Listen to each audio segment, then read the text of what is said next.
This episode is partially brought to you by the Humble Choice program. Did you know Humble Bundle has a great monthly subscription service that lets you get a ton of video games every single month? That's right, from plans range from $5 to $20 a month, you get a hold of a bunch of free games they have available to you. And you could use our code down in the description below to go and sign up. It would help our podcast and help you see what great games are available for you this month. Hello, everyone, and welcome back to one of these interview episodes of the SWW show. I'm Mike, and today with me a guest from I'm not sure where in the world. I'm going to be honest for once.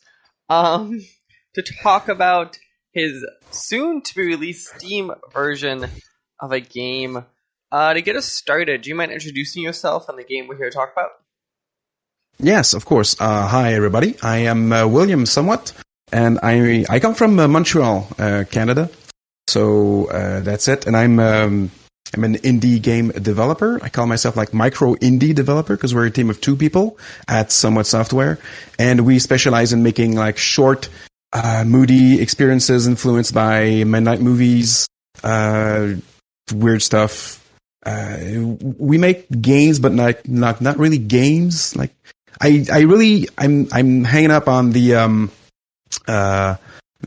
experience label instead of games, because most of our games are lacking in game mechanics that might like otherwise be expected. And the game we are about to release, which is called The Shape on the Ground Steam Edition, is a good example of that because it's not a game. It is.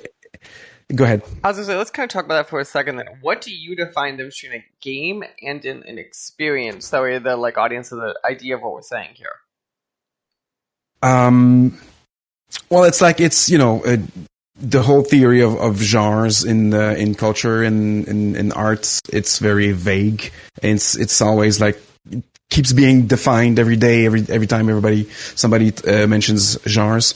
But I would say experience would be, well, as I said, it's not there's no enemy in our games, for example. So it's like there's no challenge, there's no fail state. So is it even a game if you can't win or lose it?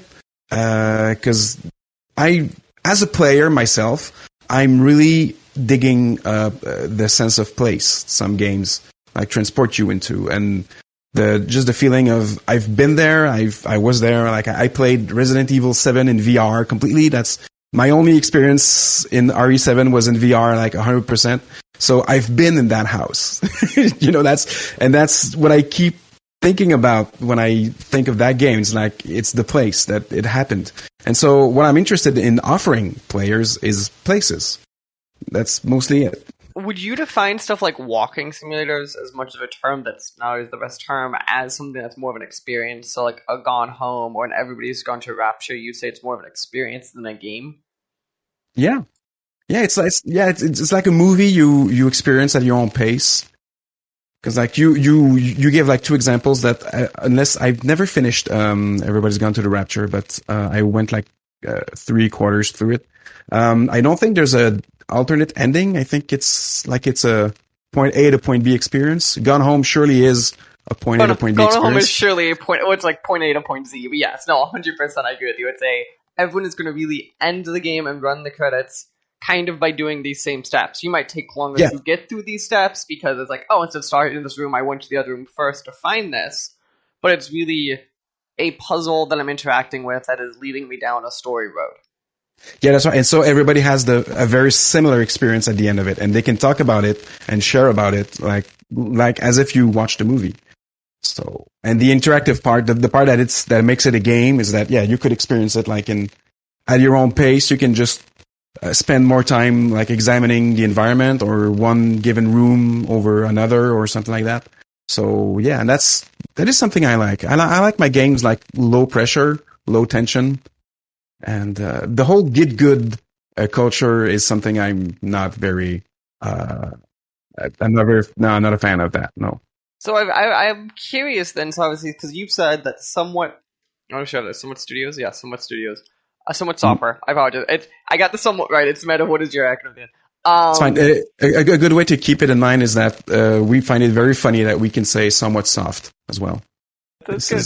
That's a good. I like you. But I gotta immediately ask. I forgot to ask this earlier. Is your last name actually somewhat?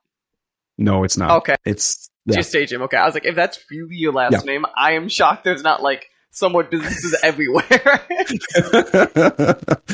No, of course, it's my original French name would be like there's like at least 3 letters that you don't pronounce in that, so like don't worry about that. Yeah, of course. That's Parker, that is my understanding of a lot of French is just being like, there is words there that I don't know what they're saying. But my original name is Guillaume, which is William in French, so that checks out. That part checks out. So you having a French relation to William, I believed. It's like when you see Miguel, it's like going Michael. It's like, okay, no, I could see where we get that from. It was the other half. What I was going to say though is, so you have said that your team is really focused is on these interactive experiences or storytelling versus what you defined as a traditional game.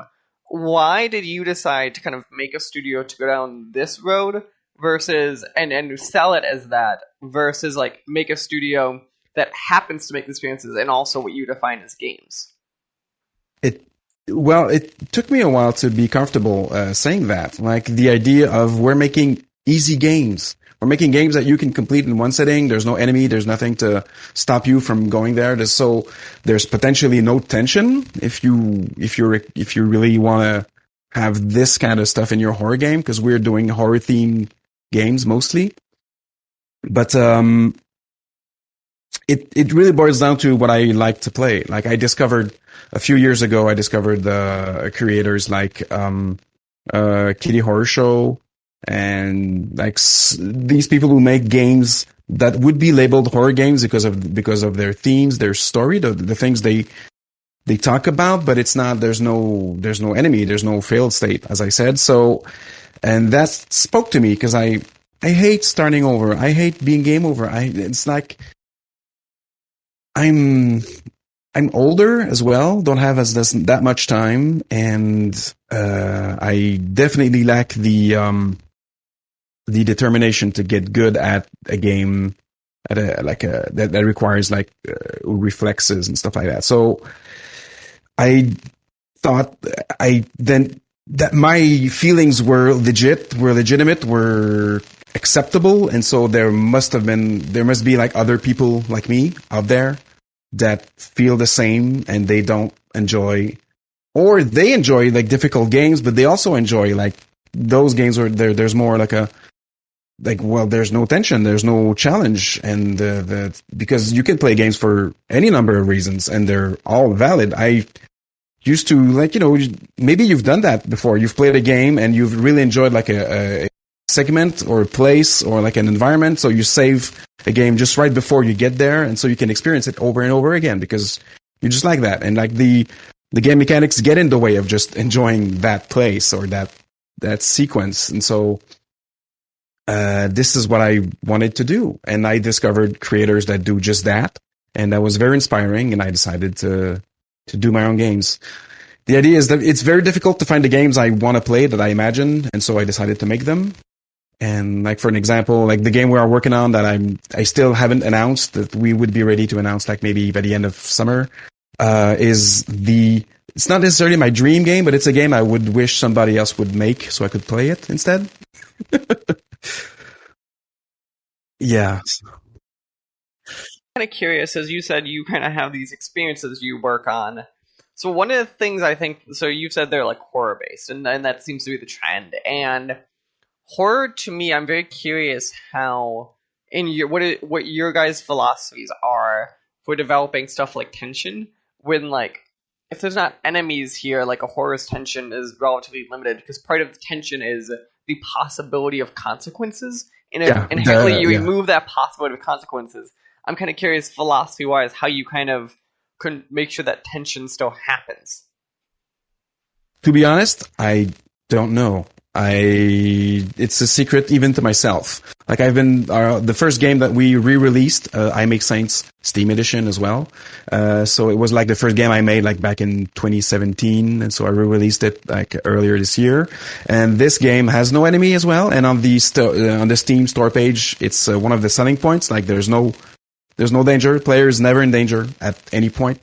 But then a lot of people commented and saying that it was a tense game. It was a very heavy atmosphere. It was a very difficult game to go through for many reasons. And I think it boils down to, as I try to explain my sense of place, I think this might be like my biggest strength, is like understanding what it is to be somewhere. Does that make sense?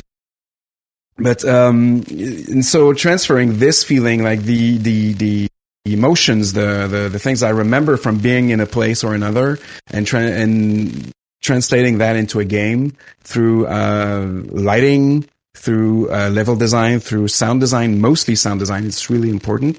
It creates these environments that feel dangerous, but they are not. And I think this might be like the biggest strength of Somewhat Soft. Fascinating. I go back to what I think is very interesting is you are advertising I want to say game. The experiences like this, because to me, one of the strengths of a lot of games or experiences that go down this road is, yes, secretly they might not have a failsafe, or they might not have a visible enemy per se, but they don't say that out loud because they want the player to feel there is a possibility this still happens, and that's where they kind of create it. So I find it very fascinating that you are going down this very transparent route, kind of being like, nope, this is how it is, because it really, like, I think both limits your toolbox, and then, let's be honest here, there are always going to be players that doubt what you're saying is true, and that I wonder if that's part of the tension that kind of develops over time naturally as a player being like, but what if they're lying to me? That's crazy. I've never thought of that. That's... It seems so obvious that I might be lying. Yeah, I agree. But I'm not. This is as honest as can be, because it is a very naive notion that we might find kindred spirits in releasing those games, and finding players that think that those games should exist as well. And yeah, that's... Wow, maybe... No, I'm not lying. But you understand, there 100% has to be someone in the player's back of the mind that the reason you keep saying this out loud continually is to reinforce the notion of, oh, 100% he's saying the truth. Of course he is. But what if he isn't? What if there is and I bet you, even if a player doesn't directly realize it, there is something in the back of a lot of them that are like, what there might be. Well... Yeah, well, there's no enemies in my game ever. Maybe in the future, but not now, as so far. And there's not even most of the games don't even have characters. It's all like people that were there, but they're not there anymore. Because animating characters is hard, mostly, and AI sucks. And you get a character with AI, you got a door that opens, and then everything fucks up.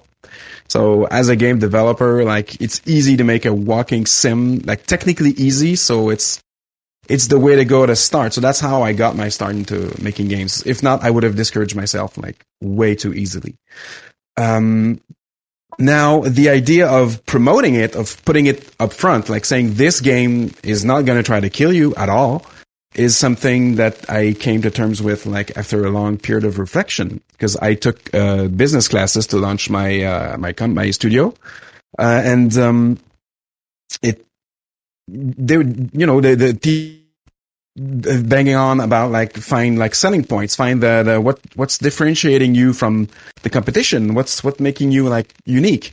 And I was like, I make games and they're easy because they're deliberately easy, because that's not the point of my games. They're not a challenge, they're places. And so I thought like I would be eaten alive by critics, by players, by gamers. Let's use this expression in this very specific context, for doing that, for selling games that are not games. And as far as I'm aware, it's been that way a little bit. We've been confronted by like some sort of pushback from the Steam audience, The first game we released a few months ago, I Make Saints, is currently sitting at a mixed review level, and mostly because some people disliked it. Some people said, "Well, that's not a game that's worth $3. That's not. It's a boring game." There's even something I really love. There's a Korean review. Like there's just a few words, and I can't read Korean, so I just took the text, put it in Google Translate, and what Google's Translate gave me back was bitch game. That's all. So that's the only information I have from this Korean gamer. He didn't like the game, gave us a thumb down, and said I was making a bitch game. So that's that's just this weird feedback. You cannot. It's not actionable. You can't really do anything with that. That's very helpful reviews. That is, that's absurd. Yeah, okay. So I'm kind of curious then. So obviously this game is in the same, I want to say, vein as the last game, at least kind of in the way we're talking about as an experience, a horror experience. You also have gone through the process of, my understanding is the same with this game as last game, is you release the games on itch and then you move them from Steam.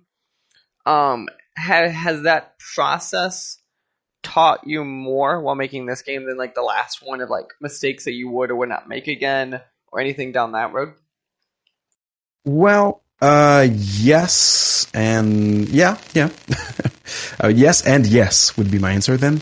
Because I made the game on itch and I released them like as I could to the best of my ability back when I made them. Like I Make Saints in 2017. I made the original Shape on the Ground in 2018, I think. And I needed to go back into those games to revamp them, to correct the mistakes, the bugs and everything. And so it has showed me that I've grown as a dev, as a coder, even though I'm not a programmer. I don't type the program, but I use like visual programming, stuff like that. So, I've gotten better at it. And, also, it has been a humbling experience, as I just talked about the reviews on Steam that are not necessarily good, for different reasons. And it has been a humbling experience in that sense that this audience, is a difficult one. It's an audience of people who are used to play games, like hardcore games, and we have trouble finding our audience. But it's, if anything, it has taught us how to be more careful into how we present and sell our game and push our games and describe and talk about our games. So right now, if you go to the Shape on the Ground Steam store page, the first thing I write is this software is not a game, because it isn't. So, and I know by experience, like most people don't read the store page, which kind of blows my mind, because like it's your money, dude. What are you doing? Not reading anything before buying. So that's whatever. But people complain in the reviews about like, yeah, and it was like, yeah, it's written right there in the store page. I never lied to anybody selling my games. It's a short horror themed low stakes experience. That's what it is. And some people still find themselves surprised by that. Negatively, I mean. Yeah, it always blows my mind, the lack of people reading. And to me, that is one of the, I think my general complaint about, like, so Steam obviously has their refund policy. That's I think it's 2 weeks or 2 hours rule. And to me, I would say I find that insane, because how many games out there are under 2 hours? And if people want to go down this rule, to me, they should have some sort of asterisk in Steam that either says, like, if a game is so short, they can petition otherwise, or they must have a free trial. Like, to me, this one-size-fits-all just does not work, because hundreds of experiences you make, in theory, people could just go buy, download, and then refund, because they'll never hit that 2-hour rule. Yeah, I would say our stats for refunding compared to the Steam average is higher than the average. I know most people, not most people, but a lot of people refunded the game after playing it. So, and it's difficult to know the reason. It's like it's not clear. Did they play the game and not enjoy it? Did the game trigger their antivirus? They got scared. they uninstalled it and they refunded it. There's lots of reasons for that to happen. Did they encounter a bug that I'm not aware of, and instead of describing it or contacting us, they just go, nah, I don't want to bother with that. All of those are possible, and so it's an empty gesture, like to do that without like manifesting like your discontent. So I don't know what to make of that. But yes, we are making games that are absolutely in like 2 feet firmly inside this specific problem on Steam, that you can play them completely, have the entire experience, and refund them. I think is a problem with the platform more than these types of games existing. But obviously that's a thing that will take time for people to fix, and they have to holler and all of that. So kind of as we get to the tail end of this, I'm curious. So for people who have checked out either the itch version or that stuff, and you have the Steam release, as we're talking, coming out tomorrow, yes. What can they expect that's maybe a little bit different of the game? Is it kind of, if you've seen the itch version, you've seen the same version, like what can they kind of expect going to the Steam version? Well, I haven't even talked about what it's about. So The Shape on the Ground is a horror-themed walking simulator, which is sort of a cross between a personality test and a tarot card reading. Since you have to walk in like throughout a gothic-themed environment, finding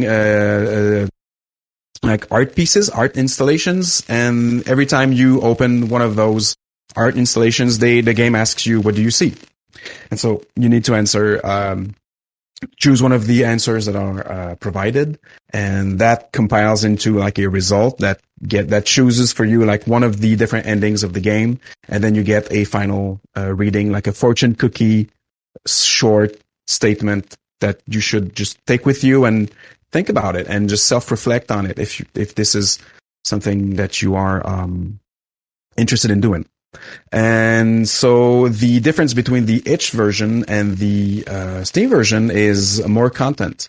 So I went back into the original game. I fixed a lot of issues. I added like new menus. I did a lot of things, and I added 2 more environments, which are linked to 2 more dioramas or art installations, as I called them earlier. And so you get a little bit more content from the Steam edition. So just so people don't get, because Steam gets the 30% cut. It's enormous compared to everything. I hope the Apple versus Epic trial changes a little bit of that, but I would doubt it from the Steam end of the business. And so we have to tag it like at a higher price, and might as well add some content worth it your money. So that was the thinking behind all of those Steam edition revampings of our older games. To clarify then, will the Steam add-ons exist in the other versions of the game, or are there in theory kind of like separate versions of the games at that point between the Steam and the itch version? Right now they are separate, and there are no plans to making them available off of Steam. If anything happens, because it's we were looking just to make like a definitive edition of the game and just leave it there and finally move on, because it's fun revisiting as a creator, revisiting these old games, but I can't spend my whole life like remaking the same 4 first games I made. That'd be pretty funny. You just keep releasing each game 1 a year and you just go back to it every 4 years. I think it'd be pretty funny. Yeah. Like it's your continual thing. Eventually you just release one game continually every year with a new version of it. Yeah. like Madden 2021 and Madden 20, like Shape on the Ground 2022. Yeah. I would not be shocked if there are some shovelware game companies that actually just do that and just put like the year on it and change nothing and keep releasing games. Of course, like living off of your video game creation as a indie dev, awful. It's difficult. It's the toughest thing.